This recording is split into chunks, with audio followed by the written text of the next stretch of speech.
as I continue to climb this mountain of enlightenment from my elders, it is always cathartic to, connect with somebody who continues to inspire his peers and the patrons who come to see him. It kind of dawned on me the other day when I was interviewing Joe Corsello, an incredible drummer from Stamford, Connecticut.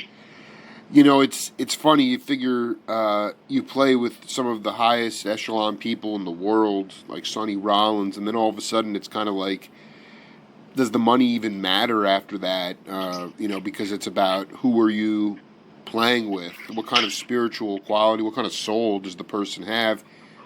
And Joe told me that my next guest is the one that really, it was balm and salve for him. It was absolutely healing to be able to play with my guests, to go to those next levels of sound, to create new vocabulary on the bandstand, and most importantly, really never repeat themselves. And my guest is in the same master discussion as Steve Grossman and Michael Brecker and Dave Liebman and, dare I say, John Coltrane and other cats like that, Joe Lovano, so many cats that continue to try to play with spontaneity in the moment and be able to tell their own life story. George Garzone, welcome to the Jake Feinberg Show. Thanks for having me, Jake. George, it's an honor to have you, man. I'm curious about if you could talk about an early experience seeing John Coltrane perform live, if that had an indelible impact on you. Well, first of all, I never really got to see him because by the time I got to Berkeley, it was 1968. He had already passed, and Wow. So I didn't have the opportunity to see him. But I came into everything not later, but when the thing about Berkeley was that it really introduced me to what the current sound was. I mean, think about going to Berkeley College of Music in September of 1968. Insane. Hippie. I was introduced to Coltrane, Sonny Rollins, Mahavishnu, Herbie Hancock, Headhunters, everything at once, and my head was spinning, and I just, I'm such a straight-ahead guy. I was like, okay, let's just listen to all this, and wow, this is really deep, not realizing that my head was being twisted in every direction, and then Woodstock and that whole thing, and, I really... If you don't mind me yakking, I grew up in a musical family of all saxophone players. My Uncle Rocco was the head, godfather, and he taught his sons, and my Uncle Joe. And so they were really big bandish, Duke Ellington, Count Basie people, but it wasn't until I went to Berkeley that I was introduced to the real deal. And not to persona, but come to find later in life that I have the same birthday as Coltrane. Oh my God! I'm not bragging about it because I'm such a slow. I was never really a historian, but one day in my apartment after I got married, today we're celebrating the birthday of John Coltrane. I'm like, what? It's my birthday. I called my mother and I said, Mom, you realize you had me on the same day as John Coltrane? She said, yeah, I planned it that way. Italian moms. But, hey, I want to. I'm glad you brought that up. Are you going to tell me that your uncle, was it Uncle Rock? Was it Rocco? Was your uncle? Uncle Rocco. Uncle Rocco and Big T. Were they close? Big Tony Lovano. The thing is, Jay, I'm telling you, man. When I met Lovano, it was a stereotype. No one knows this, and he's cool. But I got the gig with Tom Jones after, a few months after I graduated. Oh my God! And then about 6 months later, Joe was playing with Lonnie Smith, and he was off, and we needed a tenor player. I think I was on alto. I don't know what it was. I said, Joe, you want to come on this key? He's like, absolutely. So we were playing in Cleveland, and Joe wasn't even there. He was out, and Big T picked me up. Oh my God! And this cat hung with me 24/7, and when Joe was there, I know I'm skipping around. No, it's fine. It's fine. All right, so I was playing with Tom before Joe came on, and Joey picked me up, met Big T, and, I walk into the house, I open the door, and the first thing I smell, it's a Sunday afternoon, first thing I smell is tomato sauce, right? So Mom's cooking the sauce for the spaghetti. I'm like, wow, this is deep, right? So we sit down, we eat, and, we're stuffed, drinking vino, blah, blah, blah, and I'm like, all right, let's go chill out, and Joe's like, no, let's go down and play. All right. So I'm sandwiched in between Joe and his dad. Oh, my God. And these guys destroyed me. Because, at that age, I was still getting my shit together, And to see father and son lunge at each other and going for it, and they just squeezed me out of the middle like a tube of toothpaste, It was incredible. And after Joe went up the next day, and Big T picked me up every day, and we hung like crazy. And he gave me a haircut, and it was the first time I ever went to a barber shop and I heard Miles Davis on being played. Dude, I have goosebumps from this story. Are you telling me that you were really not that hip to what we would consider jazz before you met them, or where were you at, like in your musical tastes? I'll give you the rundown quickly. So the first person I met in high school was in the band was this kid Rollins Ross, and he's like, dude, I like the way you play. Come home and meet my brother Eddie. And these kids were, came from a black family, very distinguished, and he liked the way he played, and they took me into the family, and we started a James Brown cover band, right? So, this is great, dude. I'm just giving it a yada yada, but it was I love it. Overnight sensation, and we were hitting like crazy, but we were so young that we couldn't drive. So the father, his father was really like a serious cat. He said, fellas, I'll drive you around, I'll get these gigs. So we were gigging, and we were only like 16, 17. One day, Pops comes home, he says, fellas, I got a gig for you next month at Worcester Polytech. Oh, what's that, Dad? Oh, we're going to open for Sly and the Family Stone. No way. And we're like, what? Oh, so think about, my God. I'm serious. Like, think about being 17 and we're opening for Sly. We're not even giving it a second thought because the drummer, Eddie Ross, was so good. He could play fatback and sing at the same time. And the kid was a bad mold. Oh, my. Wait, hold on. This was like 66 or something? What was... Yeah, 67-ish. Wow. Wow. So we're down in the dressing room with Pops, and Sly and the cats come down, and they look at us, and with that expression like, what? Are you freaking kidding me? And we went up there and kicked their ass. Wow. So wow. What I'm getting at is... that is so classic. Boston Tech, which was a tech school. After that, I went to Berkeley, and tell me what we talked about. I went to Berkeley, and I realized that I took the backbeat from James Brown into playing jazz, and I realized that I've been spending my life teaching these kids how to swing on 1 and 3 instead of 2 and 4. Like the old, you listen to, Warren Marsh and Sonny Rollins and, all the old Absolutely, cats. yeah. And that's why this shit is so killing, because they're swinging on the downbeat. That is a really interesting point. Wow. Yeah. Well, hold on. I just don't want to.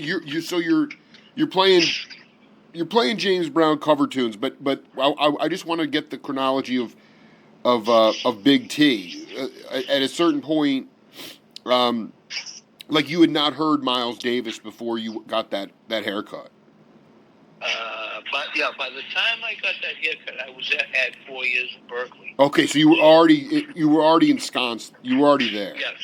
So what I'm getting at is that, think about going into a haircut. You hear like top 40 rock and roll stuff like that, and you walk into Big T's place and you hear Train and Miles Davis. It just caught me, Dude, that's right. I forgot he was a barber. That's right. Okay, so he was rocking those tunes in there. Yeah. So, and that's when I realized the legacy, the relationship that Lovano and I had. Like, Joe was much stronger than me. I mean, when he came to Berkeley, everybody's like, "Oh, you got to go here. This kid Joe Lovano is Herb Pomeroy's band."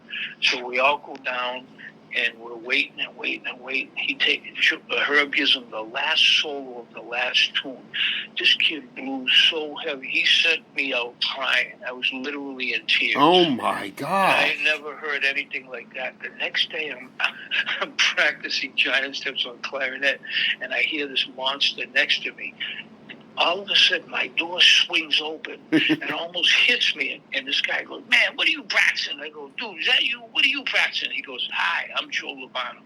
And that was the beginning of this love relationship of music. Dude, I am loving this. This is so beautiful, man. So you get to, I mean, the thing is this, like, when you got to Berkeley, was it still called the Schillinger House at that time?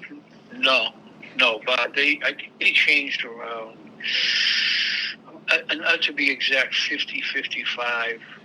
And you get there, and I just want to know, I mean, can you talk about, being that you're sort of, it's just funny because I've interviewed cats that they get a nice paycheck, and I'm glad they can sing for their supper through the academy now, but they'll be very candid about how they're hamstrung in terms of teaching, and how it's so different from their own learning style, how they were taught. And I just wonder, like, looking back, Herb Pomeroy had a big band. The Jazz Workshop was there. Paul's Mall. There were all these places. The Combat Zone. I mean, do you feel like, and so many of the cats that I've talked to didn't even graduate because there was so much work. And now today it's like this cookie cutter sort of assembly line. You graduate high school, you go to college, sort of like what we talked about yesterday. No real bandstand experience. I mean, how have you tried to be as authentic as possible as a teacher, knowing that your students are not going to be? I mean, you opened for Sly Stone in high school. You were nobody. That would never happen today. You're funny. All right, first of all, going back to Uncle Rocco. Yeah. He was really good friends with Joe Viola, who was my mentor. And Joe Viola was the master teacher. He was the protege of Marcel Mule. Wow. Who was a French classical guy. So they did a little Goomba thing. And my Uncle Rocco called Joe and said, "Hey, Joe, how you doing? My nephew George, he's blowing me away, so can I send him to you?" And I was still in high school, and that was unheard of for anyone to be able to study with this guy while he's still in high school. And Joe was like, "Yeah, that's okay, let him come in." So I had a year while I was still in high school studying, and my father used to drive me every week. Oh my. And then, so I had a year prep, and then I started to succeed. And Joe could tell. I mean, I was getting my act together, but Joe could tell there was something there. And then he got me into Berkeley, and so then I was by his side for 4 years. I never studied with anyone else. I think I studied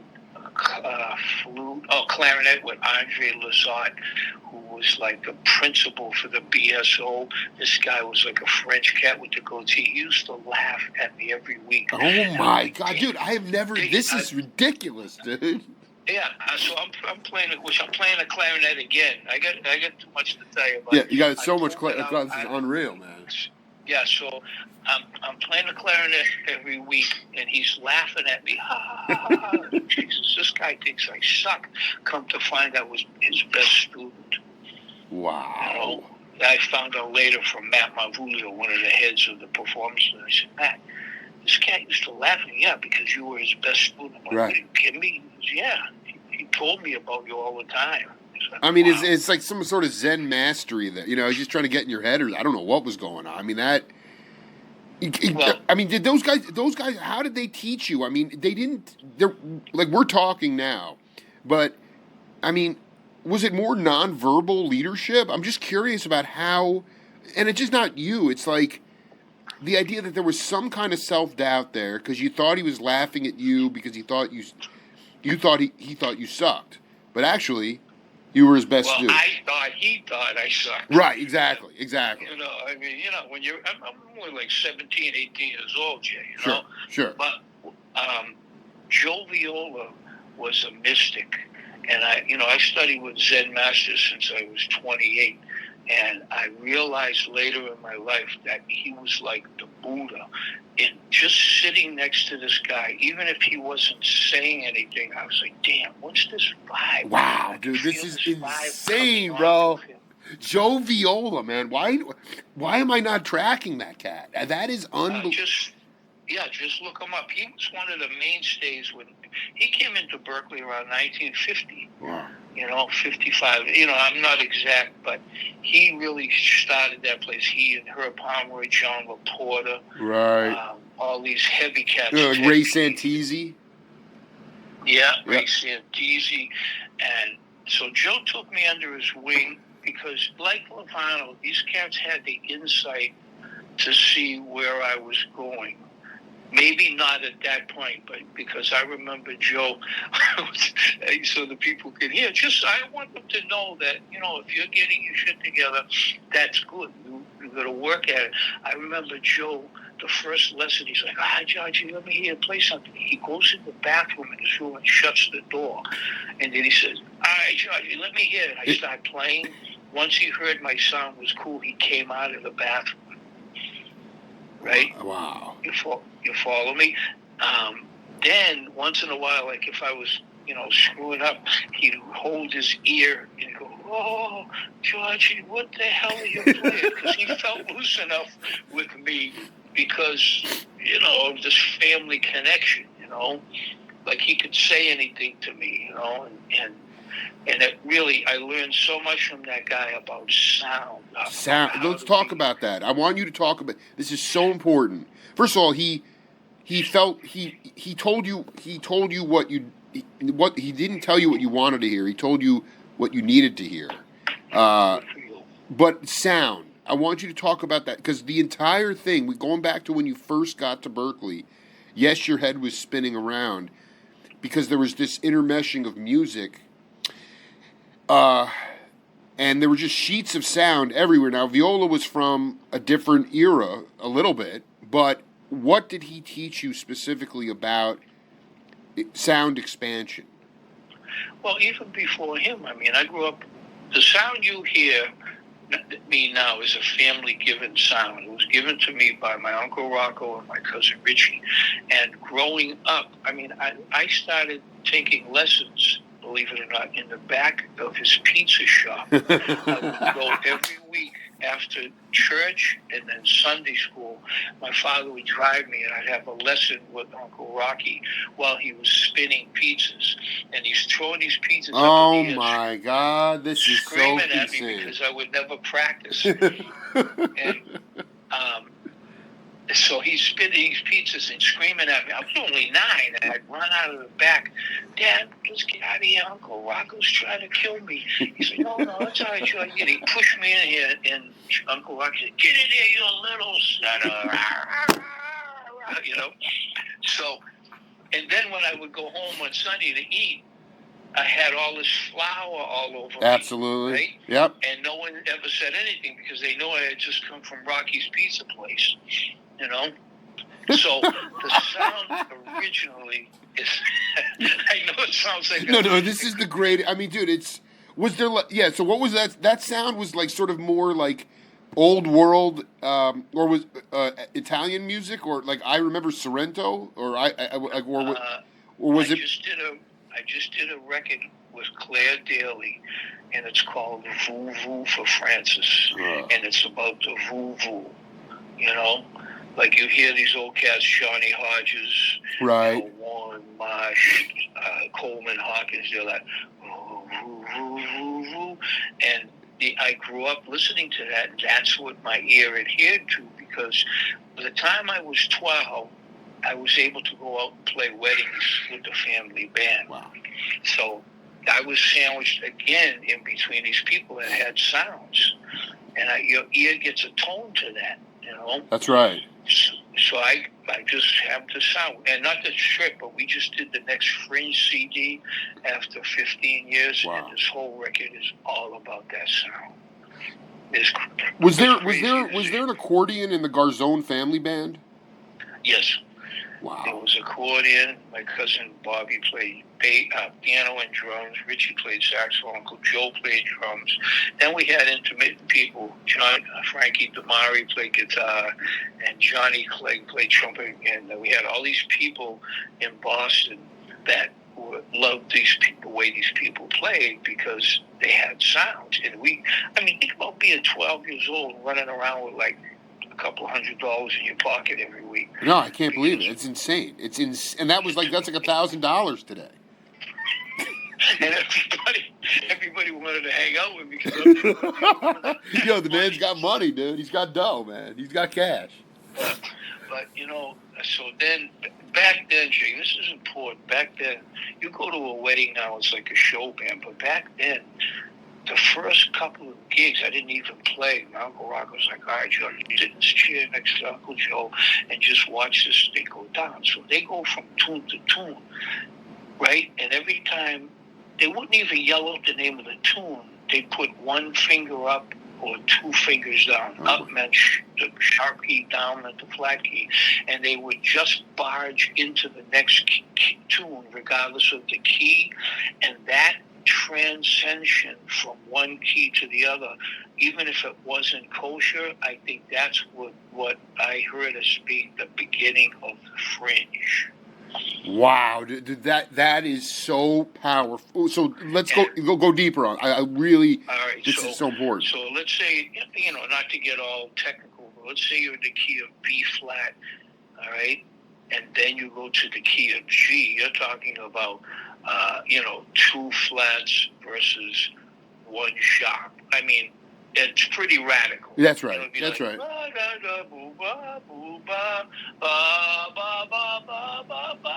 Right? And people kept dancing. No one ever said anything. I love this. Oh my God! And it was this little harmonic clash for about a bar or two in between the keys. And I think that's where my ear started to relate to avant-garde music, because I didn't even know what it was until I went to Berkeley and met Bob Galati and Rich Appleman, who were the beginning of the Fringe. And we all went to college together, and Bob's like, man, why don't you come over my pad and we'll play. So we would do, back in 71, 72, we'd do Blue Bossa recorder me, and then one day we drank a little bit too much vino, we took a left and never returned. Wow. So you were doing like Joe Henderson tunes and things like, right. Standards. But Bobby was much more versed. These guys, they really had their shit together in terms of what to listen to. He hit me some Art Ensemble, Mingus, right. Ornette Coleman. I mean, think about listening to science fiction. I had never heard anything like that. That record science. Yeah, that's right. That's right. So they were students, or were they already on the ground as? Yeah. Wow. No, we all met at Berkeley. I met Bobby. Bobby on a top 40 gig at the Holiday Inn, and he got me on the gig actually. So we go on the gig and we're playing pop tunes. I'm like, damn, this kid's killing it. Man, you sound great. He's like, this is unbelievable. Yeah, go ahead. Yeah, and really, it's the history of my life. It's cosmic history. It's cosmic history. It's unbelievable. Yeah, it's incredible. So I met Rich Appleman, who was they were music editors and I wasn't, so they said, come on, let's play. And Rich picked me up in his old checker cab. We went out there and, we started playing, and we were doing tunes, and then we took a complete left, and that was it. Okay, I want to talk to you, going back to the wedding bands, because this was not like some like show band where it was a performance. These guys were burning tune into tune. And so what you're saying to the audience is that by them merging tunes that were harmonically dissident for a minute, it allowed your ears to grow to the point where you realized that, I guess as the old Miles line was, that there are no wrong notes. Thank you. Yeah. the unknown Right. is where the known is found. You know, people are too safe now. Right. Right. The unknown is where you find the known. And I'm trying to teach these kids how to be strong about go in there and don't worry about what your friends are going to think about you, because you don't want too many friends. Hold on, Brother Garzone. This is so. But can that be taught? To me, you were the flower from the pizza shop. They were screaming at you. You thought you were going to get killed. They're like, get back in there. I mean, we live in a much more tender society now. You can't. I just wonder if that can be taught, because that to me is more like that's coming from the primordial gut. That's coming from like a level of consciousness where, like you said, you don't care if you have one friend or not. Yeah, I made a card back then when you had calling cards. Right. And I put a picture of me smoking this big stogie, because the old man used to take me to the track all the time. Yeah. So, I mean, this is all, everybody, Cosello, all the Italian cats can relate. And I made this card, and it says, Gigi, how you doing? No, how you doing? Don't call me. And I handed it out, and the people were like, check this cat out. And they started calling me like a mofo because they thought I was working my brains out. I had the cojones to do something like that, you know? Oh, so I want you to talk about how you try to get, because it's so important, man. Like, you guys are the last vestiges from the essence of that time where the unknown, you have to go into the unknown to get to the known. How do you try to set the table for these guys so that they feel comfortable doing that, sort of plunging on the insecure path? Well, it's pretty simple. Studying with the Zen master since I was 28, and meditation, moving form, you have to believe in yourself, because you have no one else that you can count on. Right. And I just told Lovano the other day, I said, Jojo, I've known you since we were 18. If you have two friends you can count on, you're way ahead of the game. Wow. So wow. trying to teach these kids through the music and the triadic chromatic approach that you can step outside of the harmonic continuity, and I figured out how to do it. And you got to understand, this band has been together, the Fringe, for 50 years. And these kids have been coming since we started in 75, playing every Monday night or Wednesday night. And I just talked to Tane. Tane said, yeah, man, I remember coming with me and Josh Redman. We used to take the train all the way from Boston to Somerville to here. You got, what? You kidding me? Yeah, we used to come in the snow and shit. Just I was like, wow, that's deep. So these kids were coming. I mean, you know, you think about all the guys that I had: Josh Redman, Seamus Blake, Donnie McCaslin, Chris Cheek, Mark Turner, right. All the cats. And they would come out. They were kids. They were unknown. They were just kids coming to check this shit out. And then later, when these guys blew up, Walter Smith, who's my boss now, in Berkeley, these guys are heavy. That's a lineup of heaviness that listened to what I said and then took what I gave them and went off and had developed their own voice. So the thing about these kids is I'd be screaming at them every day for 50 years, and then they come on Monday night, right, to hear how it goes. You guys have had a steady gig in Somerville on what club? Well, it bounced. At first, it was Michael's Pub, which was across the street from the NEC, New England Conservatory. Right. And I'm telling you, every week those cats would come on. Miroslav Vitus was the head. He would come every week.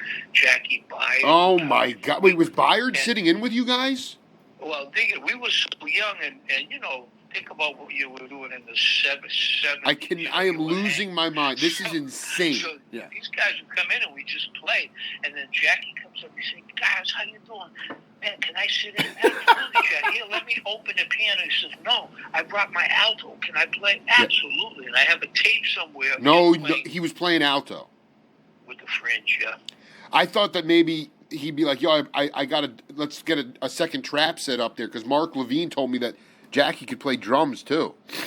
And so that is so. So you're talking about a shaman musician, like already playing for 20 to 30 years, walking into the club and wanting to sit in. I mean, I that to me is just like, I don't know. I mean, what this is what I'm trying to get at, because I'm not trying to like oversimplify this, because part of this is just sort of the gifts that you've been given in this life. But I mean, Mark Levine, rest in peace, when he was there. Oh, by the way, please don't let me forget to ask you about Don Elias. I noticed you played with him. Okay, so Mark was like, he wasn't even at Berkeley. He was in a salsa band with Perla and Elias, and then he would go and take lessons with Jackie, and he'd be on the piano, Jackie'd be on the drums, and Jackie'd be like, all right, let's play Cherokee in all 12 keys. And so he'd run through it, A, B, and then by G or whatever, F, Mark would fall apart, and Jackie would just say, okay, that's it for this week. You know what you need to work on? I'll see you next week. It was a 10-minute lesson.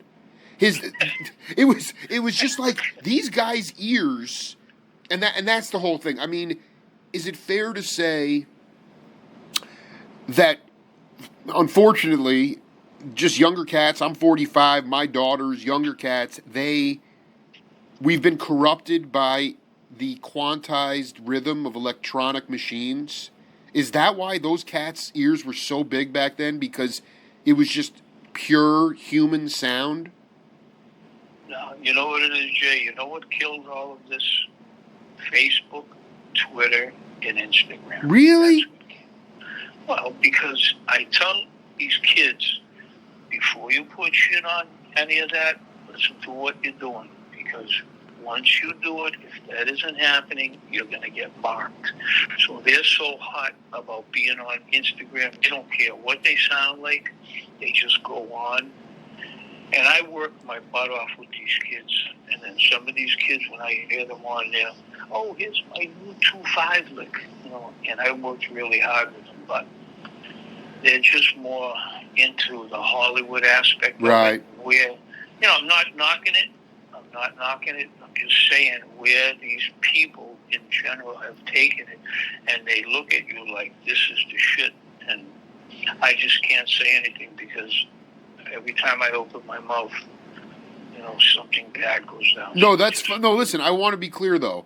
You feel like almost in like a monk or almost a Zen kind of way. Do not share your craft until you have become completely refined in some respect, or don't even share it at all?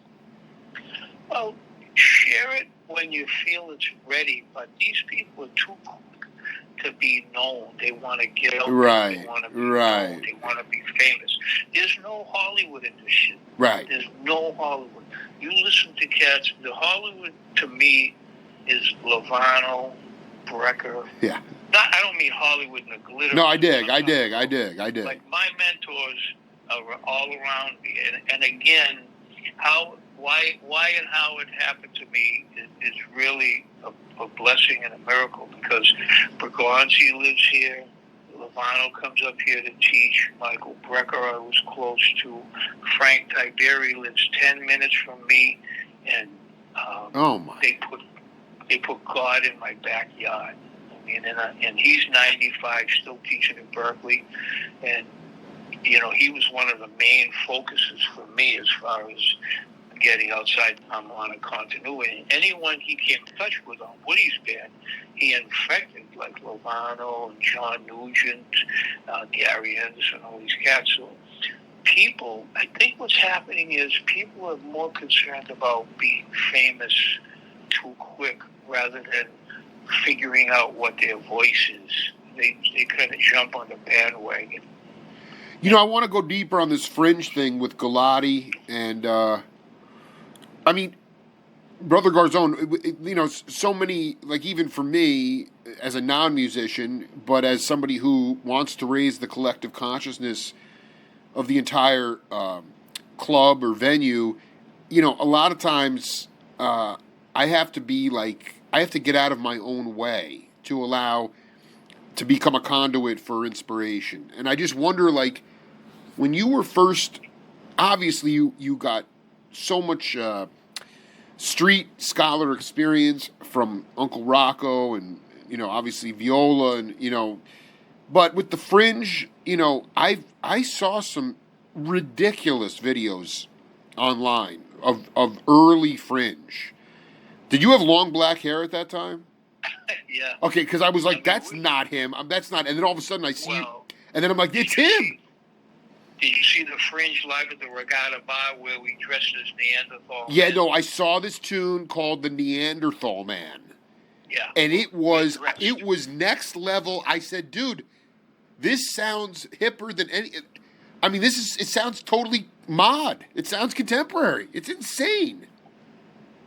Well, I mean, let me just, not to get dark or anything, but being from Boston has almost a negative connotation because people don't look at this town as, as a strong playing place.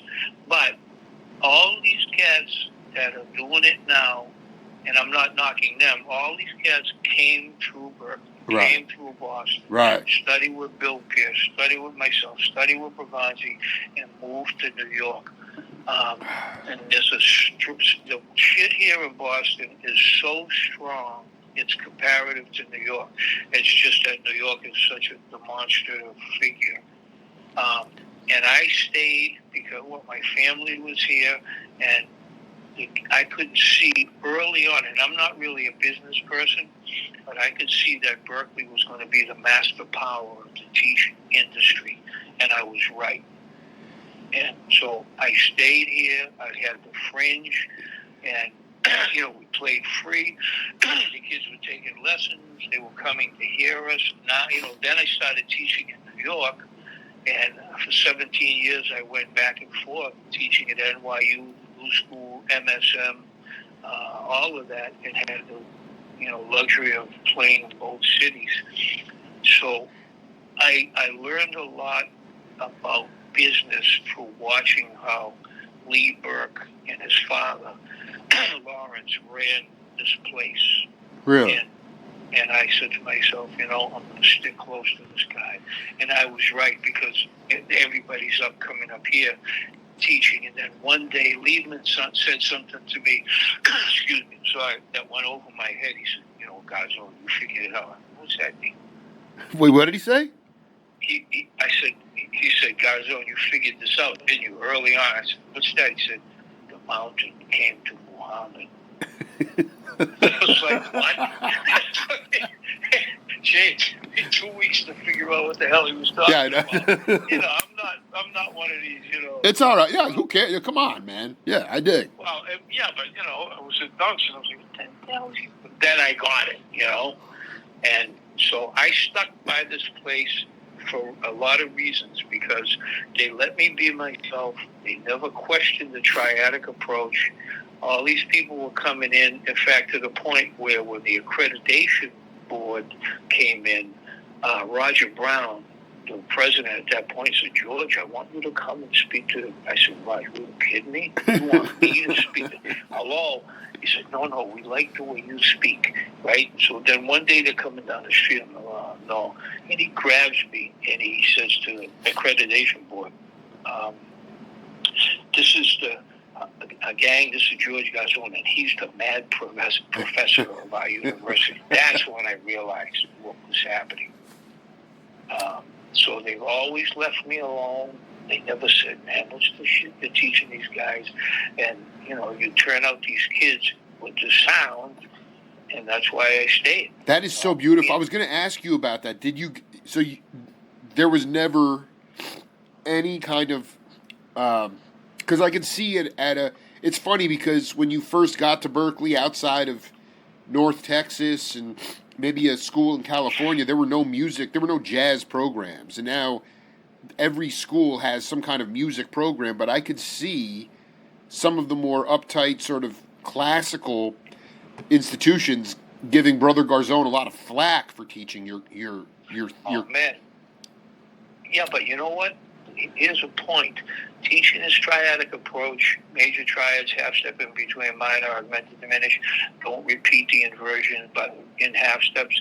The people that really understood it were the classical folks. Really? At NEC. Really? They devoured it, Jake, because they had the mentality from studying classical. Okay, you want major triads? I had this girl, she played cello. I said, okay, who can do this? No one would put their hand out. It was half jazz, half classical. This girl says, I think I can do it. I said, oh, can you play major triads and half step in between? Don't repeat your version. Yikes. Minor, augmented. I said, can you mix them together? I said, wow. And that's when I realized that the classical people had the concept of how to put this together. In fact, I used to go head-to-head with the classical saxophone teachers because these kids wanted to learn jazz. So I had to change their embouchure because they had a folded bottom lip. So Wow. I Wow. These teachers used to call me screaming, what are you doing to my student? I'm teaching them how to play correctly. Exactly. You know? Come on. In the sense of jazz, classical is different, but you can't have that closed down sound because in jazz you're going to be open, you know. But they were cool. This is important though. Like going back to, Rock Alarm, Bob Moses introduced. By the way, I just want to send a prayer to him. I know that he is not physically well, but his soul continues to. He's still here. He's still performing. He's given so much to this palette of sound that we've been talking about, and he introduced me to CG, and I just wonder, in your case, I mean, the vino was flowing, obviously came up during this time of hippiedom with, LSD was around, obviously hard drugs came into the mix. I mean, did you at a certain point seek Zen meditation in order to basically say, I just remember when I interviewed McLaughlin, he was just talking about trying to reach another level of enlightenment without drugs. And that's why he got to Sri Chinmoy. A lot of the guys were seeing their friends on the side of the road, roadkill, and they wanted to stick around. Is that why you pursued Zen meditation, to be able to act? Not really, Jay. I was never a heavy hanger. Yeah. I couldn't hang. My tolerance was, I really didn't hang hard. I was lightweight. No, you were like Joe Henderson, man. You finished the gig and you drove up. He was called the Phantom. Everyone's like, where did he go? He drove back to San Francisco, dude. I wasn't that much of a phantom, but yeah.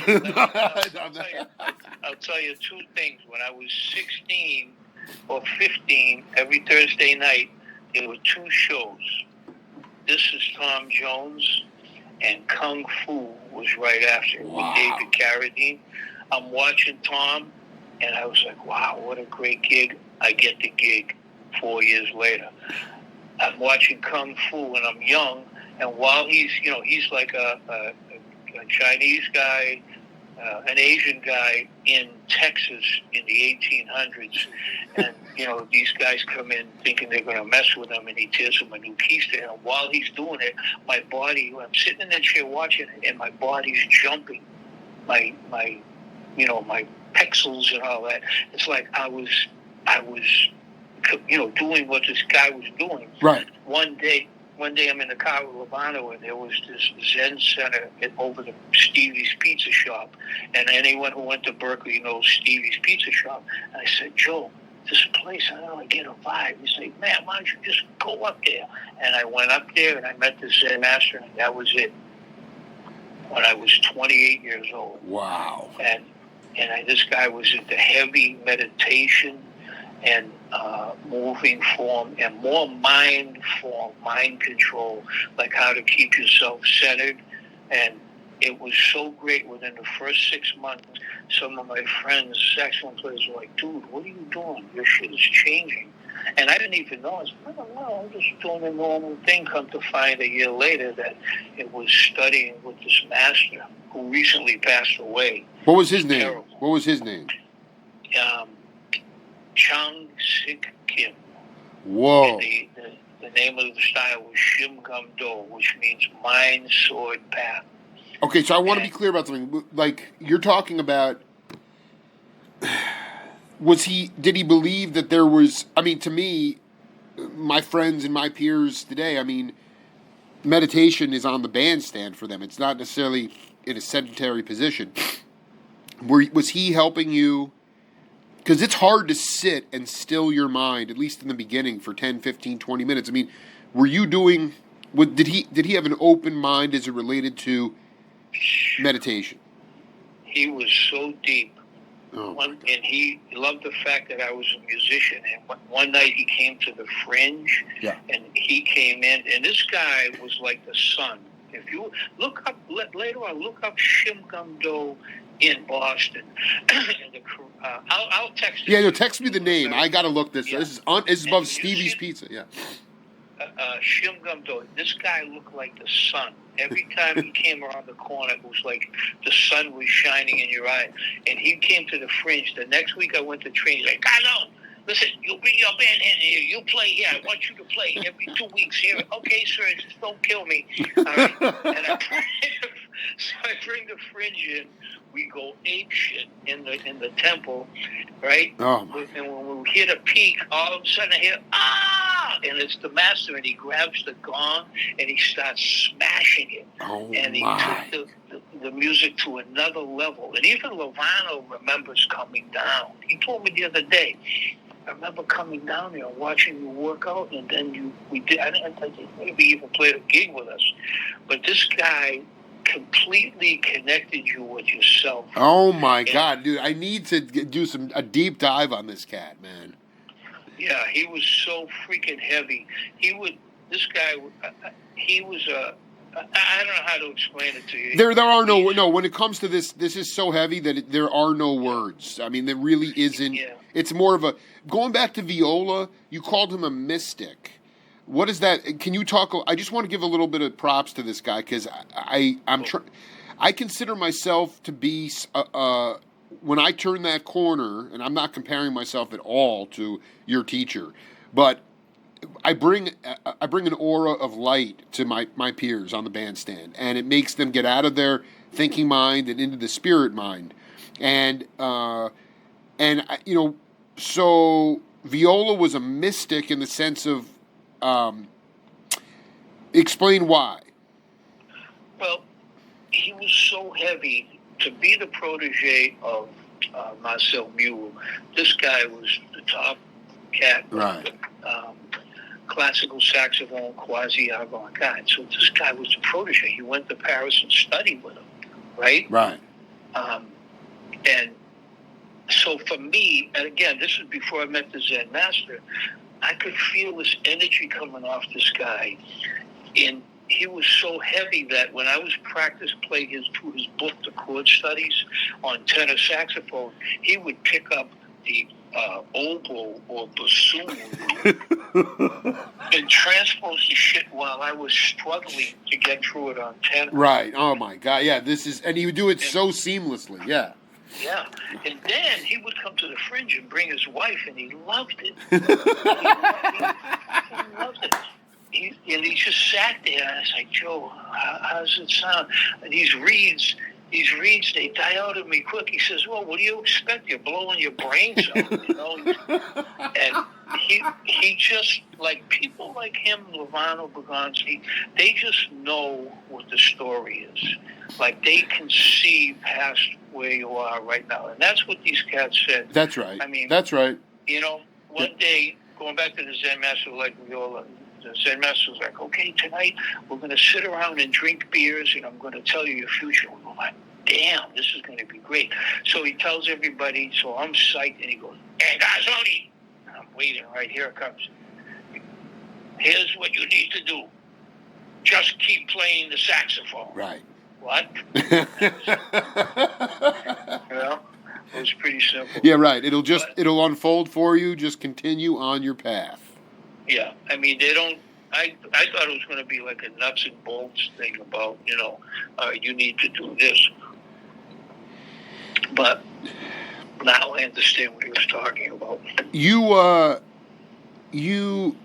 So I'm curious. I mean, can you just talk about playing with Don Elias? When I saw that come up, it just, not that I ever met the guy, but I mean, he was one of the most.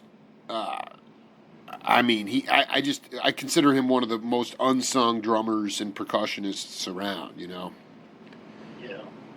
Well, I played with him because of Wolfgang Moochfield, and I think, is that the record Black and Blue? Yeah, I don't even know. It just, when I was looking you up, and that was like I think it was in alphabetical order, and Elias came up, and I was like, wow, I wonder if they go back to, those Burt. No. Yeah. No, the people. Yeah, well, that was because of Moochfield, and Tom Harrell was on Sure, that. sure. And Alex Deutsch, some of the kids from Austria, because Moochfield knew all these people. He was with what's that label? Not ECM back then. I think. So, what was the what is the so? Not that I'm going to say because like the Zen master was like, just keep playing your horn.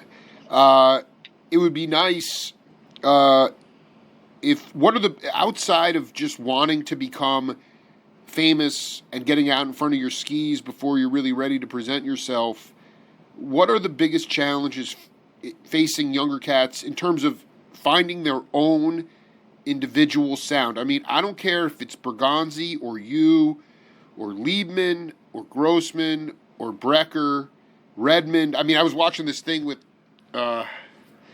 you guys at some festival playing Impressions with DeJeanette on drums. It was like 89 or something. It was the most burning thing I've ever heard. Everybody had their own sound. Yeah. Today, my take on it is we have more of a homogenization of sound, or cats are coming out of the academy sounding like their professor. So what are the challenges to finding your own sound in 2024? The challenge is you're looking for it. People don't want to take the time to look for it because they want the quick fix.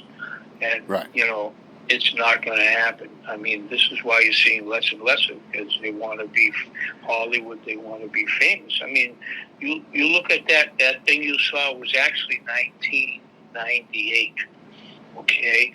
And that was one of the biggest gigs. It was a turning point for me because I knew the promoter, and he called me, a Japanese guy, and he said, I want you to come and play. Okay. And it's with Liebman and Brecker.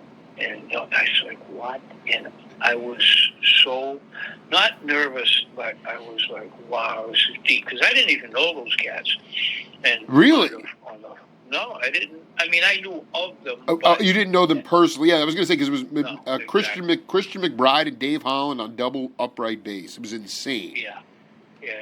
And on the flight over, my knees were knocking, and I said, all right, dude, concentrate, because if you make it through this gig, you can do anything.